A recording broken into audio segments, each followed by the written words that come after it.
Hello everyone and welcome. My name is Brian Taylor, educator with the North and South Rivers Watershed Association. Today we're going to be talking about river stories. Every river has a story to tell, and today we're going to be focusing on the river here behind me. And to do that, we are joined by Samantha Woods, Executive Director of the North and South Rivers Watershed Association and current board member of the Weir River Watershed Association. Welcome, Samantha. Well, thanks for having me, Brian. So, Samantha, could you tell us a little about where we are and what we're seeing here today? So right now, today, we're here at Foundry Pond. This is part of the Weir River system, and this pond is created by a dam. This river system goes 5.5 miles upstream to Acord Pond. Many people might have seen it as they drive to the Home Depot in Hingham. It's right on the right-hand side of the road there. That was actually a natural pond, but there was a dam put in to enlarge it. From Acord Pond comes Acord Brook, which is a tributary that goes through Triphammer Pond, also a dammed part of the river. And then another tributary is Plymouth River. It goes through Cushing Pond, also a dam on the river. And then, as I said, it goes 5.5 miles down and out into Hingham Harbor and Hingham Bay. Okay, so what are some of the main concerns about the Weir River system? So some of the main concerns include the 5 dams that are throughout the Weir River and its tributaries. They block fish passage and fragment the habitat of the river itself. And then water withdrawals is a really major concern in this river. The towns of Hingham and Hull and a little bit of Cohasset are served by a water supply that uses the Weir River for its water. So there's some diversions from Acord Brook. In fact, they divert the entire stream in the summertime into wells that they used to supply water to those towns. Acord Pond itself is a reservoir that they withdraw from. And then there's wells really close to the river near where the Hingham High School is in the river there that pump and can interfere with the flow of the water in the river. So that's a major component of concerns that we have for this river, along with the dams. In addition, there's just quite a bit of developed area upstream, and so runoff from paved and sort of hardened surfaces, even our yards, can both change the hydrology, increase stormwater, and then take any pollutants that might be on it, including nutrients like nitrogen and phosphorus that we put on our lawn to make the plants green. Wow, so Samantha, what forms of restoration have been done here on the Weir River? Well, we're standing at a partial restoration right here at the fish ladder at Foundry Pond. So fish ladder here and a fish ladder up at Triphammer Pond are meant to restore fish passage for one species, the river herring. The idea is that, they will make it up through and around these ladders so to avoid the dam. Other restoration, of course, is conservation, particularly in the summertime, trying to minimize the demand of water in the summertime. So that's why we have watering restrictions in place, although I would say that it's not enough. We still see problems with the river's water during the summertime. And then stormwater improvements have certainly been done and need to continue to be done in order to minimize runoff into the river. All right, so what are some of the main challenges and concerns about this restoration work that's been done here? Well, right now there's really no restoration work being done right here, but some has been done in the past to look at the feasibility, for instance, of removing this dam. And it would be a wonderful dam to remove for habitat restoration because the head of the tidal portion of the river is just right here at the base of the dam. And so what we did when we looked at that was we noticed that some of the infrastructure upstream was going to be potentially exposed, and that there's the train for Greenbush comes across a bridge upstream of this pond. And if we lower the pond, we would be exposing the bridge abutments, the foundation footings, and we'd need to shore that up. Not impossible, just adds more complexity to any restoration project that we might be doing here. So that has sort of put a little bit of a pause while people think about what that would mean and how much it would cost to remove it. But it's entirely possible, and I think should be considered. Wow, so knowing that there are 5 dams on the Weir River system, what are some of the impacts that these dams have? Dams, as I mentioned before, when we put them in the river, they fragment, chop up the river into different segments. Just like when we see people, they talk about habitat fragmentation in the Amazon by clear cutting. It's kind of the same thing. We're separating the habitat from itself. So fish can't, migrate, any fish, never mind a river herring, up and downstream of these dams. But it has other impacts to the river. Obviously, as you slow that water down because you place the obstruction in it, the water expands, becomes a pond, but we have more solar gain, so the temperatures heat up. And as those temperatures heat up, the oxygen levels in the pond decrease. Warmer water can't contain as much oxygen. So that could be a problem for many fish. Cold water fish can't live in these rivers anymore because of that.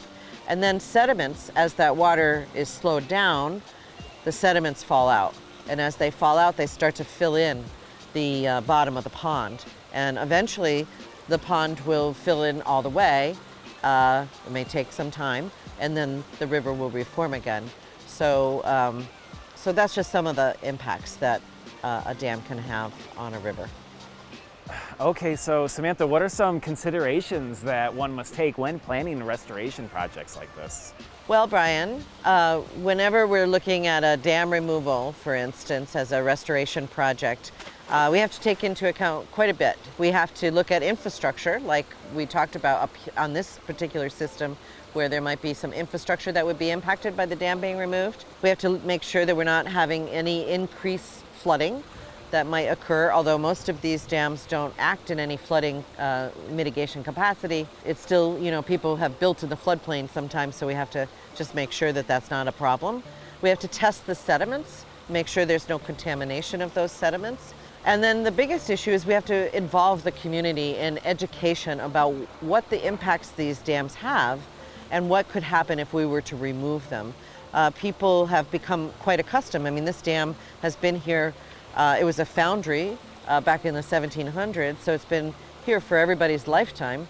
And many people just think it's natural, but indeed it's not natural. It's a man-made pond, and without care, it will fill in, it won't be able to function, and it is not behaving as a river. So education is really the biggest part of restoration, and trying to bringing the community into understanding what the dams are doing and what we could do without them. Okay, so what are some of the positive outcomes that could happen because of the restoration work, like dam removal? Well, some of the positive outcomes that can happen for the river, of course, are that you're reconnecting sometimes the ocean to the freshwater, sometimes the freshwater with the freshwater, so that the fish will be able to freely migrate both from the ocean and within the system. So you're really opening up quite a bit of habitat, and you're changing that system back into a sustainable, system that doesn't really require human intervention with any luck. The free-flowing water, you'll start to see sediments, the sediment removing downstream, feeding into our salt marshes. You'll see the temperatures decrease. You might see brook trout repopulate into the streams. In fact, we've seen that in other places where we've removed dams. So that's a positive outcome. For the people, there's no longer the need to maintain the infrastructure. So that can cost quite a bit of money for the town or for the person if it's a privately held dam. And that you don't have to maintain all of this. I mean, taking care of fish ladders, if you have them, is quite an undertaking. It's not, you have to clear them of debris that gets caught in them. You have to adjust boards all the time for the flows every day during the spring migration season and then on the out migration season. So there's just a lot of infrastructure maintenance that has to occur when you have a structure like this. So you alleviate yourself of that if you remove it, and again, sort of a self-sustaining system that doesn't require so much human intervention. Okay, great. So what are some things that the folks of Hingham, Hall, and Cohasset can do to help the waterways in their town? Well, Brian, that's a great question. And what we're doing right now, educating the folks about this, and for people to become educated about what the river needs and to be healthy, that's the step one, is just understanding how a river works and what the impacts we're having on it can go a long way into changing our attitudes and our behavior that can help restore the river. So this program and the students that are listening, you're already doing something, so congratulations. And really, talking to each other about the opportunity to restore the river by dam removal here and maybe up at Trip Hammer, those would be things that I would think that the town might want to at least investigate and see if it's possible to do. So dam removal is certainly something, but even in your own backyard, because this watershed is so heavily impacted by our water withdrawals that are feeding the towns of Hull, Cohasset, and Hingham, everybody in those communities, through saving water, particularly in the summertime, can really make a difference to all of the creatures that are supported by this water. Regardless of whether we remove a dam or not, the water needs to be saved so that wildlife can use it, particularly in the summertime when we have the least amount of water to spare. So don't water your lawns. Definitely thinking about how you use fertilizer. We have definitely some contaminations of nutrients in this system. It's making algae growth in the ponds as well as on rocks that would be the substrate for fish eggs to attach to. They can't attach because there's this growth on it.